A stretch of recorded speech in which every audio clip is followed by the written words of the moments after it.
truth is that most men have been led astray.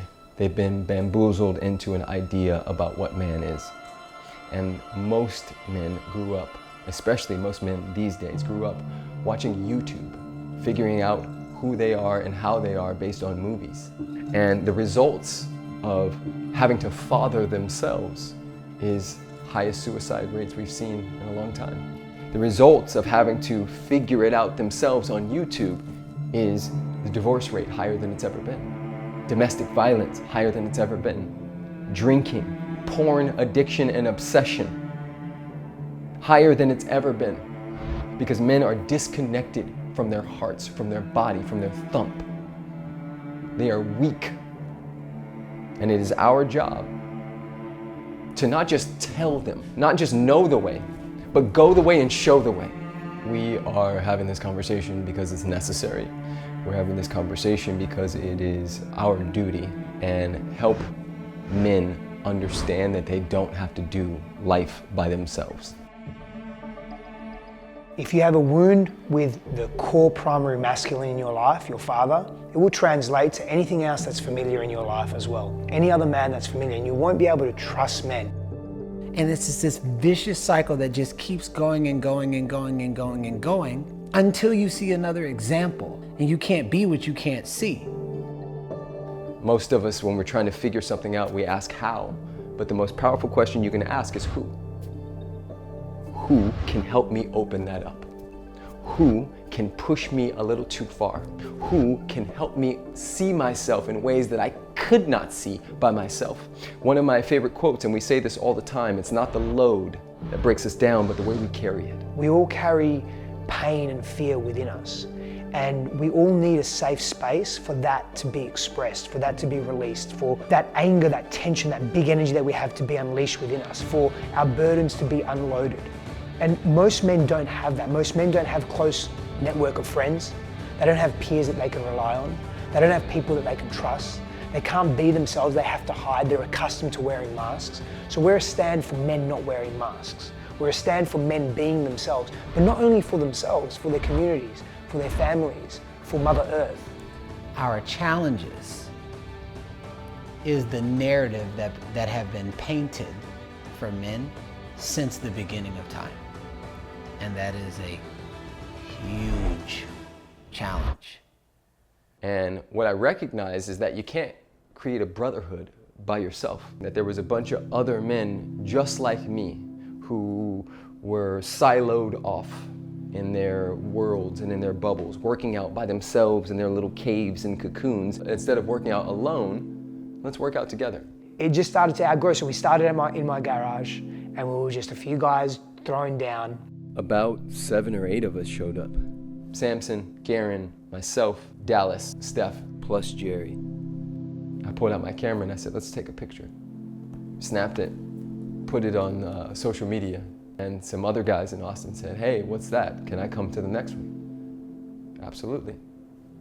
So we do it again. And we just kept doing it. And then all of a sudden, we outgrew Stephanos' garage. And then, so all of a sudden, more guys started coming. And at first it was just a workout.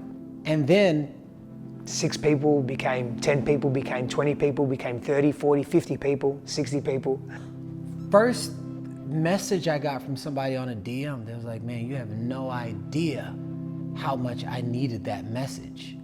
Next message, man, my marriage improved after what you said about responsibility after that workout. Man, you got to keep doing that. And I was like, these bonds were starting to happen.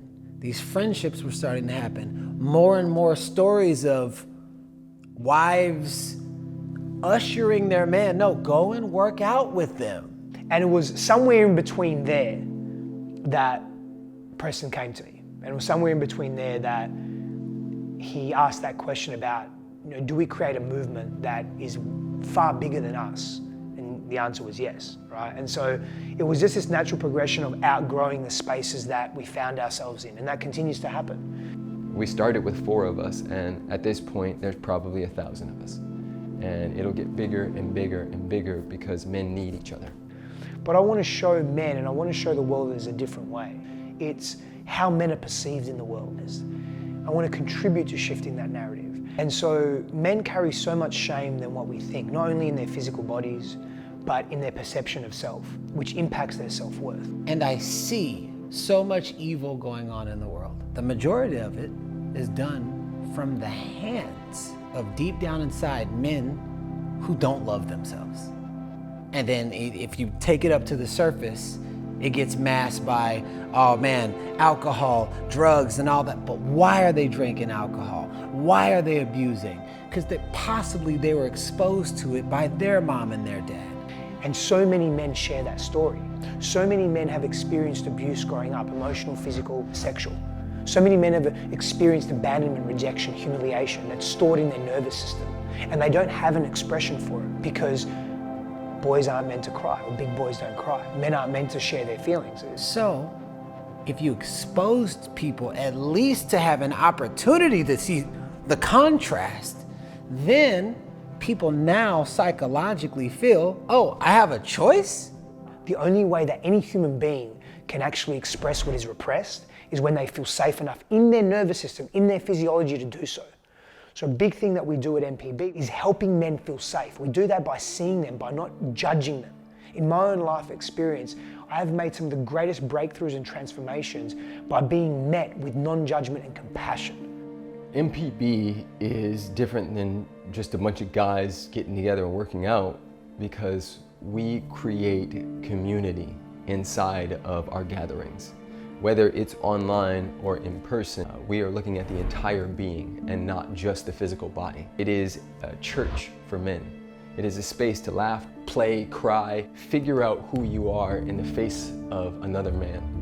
And so who we're attracting is a man that is willing and open, a man that is willing to see himself, to traverse his fears, right? To go where he hasn't gone before in the unknown chasms of his own reality.